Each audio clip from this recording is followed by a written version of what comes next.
Welcome to Zero Tackle Hard Knocks, where each week, each team cops a hard knock or a burning question. We are fresh off round 13, so let's kick it off.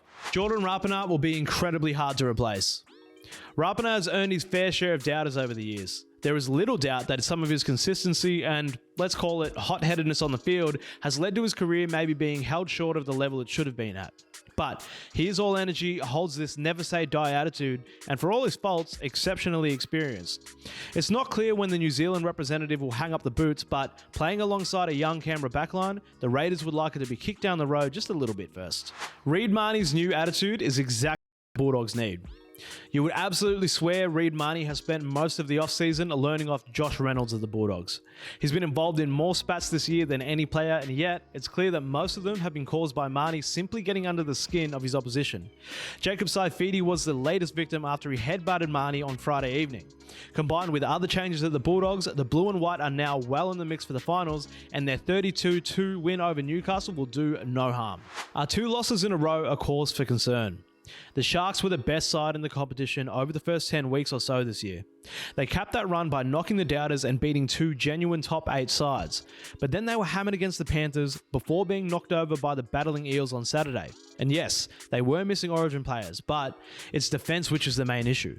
Cronulla have conceded 76 points in their last 2 games, and things could snowball very quickly if they can't turn it around next time out. A statement game looms for the Knights. The Knights have been exceptionally tricky to get a read on so far this season. While they have had some startlingly good performances, they have had some absolute shockers, and Friday's 32-2 loss to the Bulldogs, their second heavy loss to the same team this season by the way, was among the worst. The defence was paper thin, attack terrible, and it just goes to show Adam O'Brien's side have a long way to go. They need to show something against the Storm away from home this weekend, and a win will calm plenty of nerves around their prospects. Is Jason Taumalolo best suited to the bench? We now have a more effective sample size to determine Jason Taumalolo's impact off the bench for the Cowboys. He's played there for each of his last 6 games, having played the first chunk of the season at prop. There is little doubt that his best position is now prop, but how about coming off the bench? It's tough to argue against it with the performances he's put up, capped with a 54-minute, 8-tackle bust, 184-metre showing against the Roosters in a surprise win on Sunday afternoon. He is still as important as any Cowboys player and needs to be on peak form if the club are to make finals. Is Trent Barrett a chance of landing the Eels job? Trent Barrett has managed to guide the Eels to what was realistically their best performance of the season in his second game in charge, with the blue and gold getting over the top of the Cronulla Sharks. Yes, the Sharks were missing Nico Hines and Cameron McInnes, and yes, Parramatta had the return of Clint Gutherson and Mitchell Moses. But Barrett made some big calls in his selection, wasn't afraid to take a gamble, and the Eels looked a lot better as a result. In truth, it'll take more than one win before he comes into proper contention, but the Eels may be able to do worse. What Ivan Cleary must learn from the opening week of Origin period.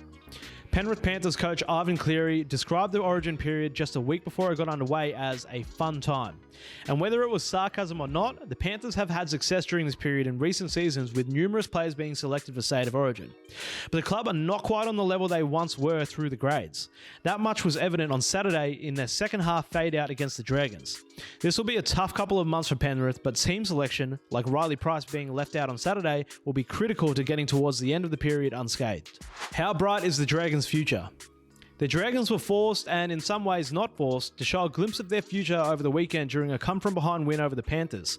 Sione Finau and the Couchman brothers, as well as both Fekai brothers, were called into the side. The call to drop Michaeli Ravalawa was a big one, but ultimately the correct one from coach Shade Flanagan.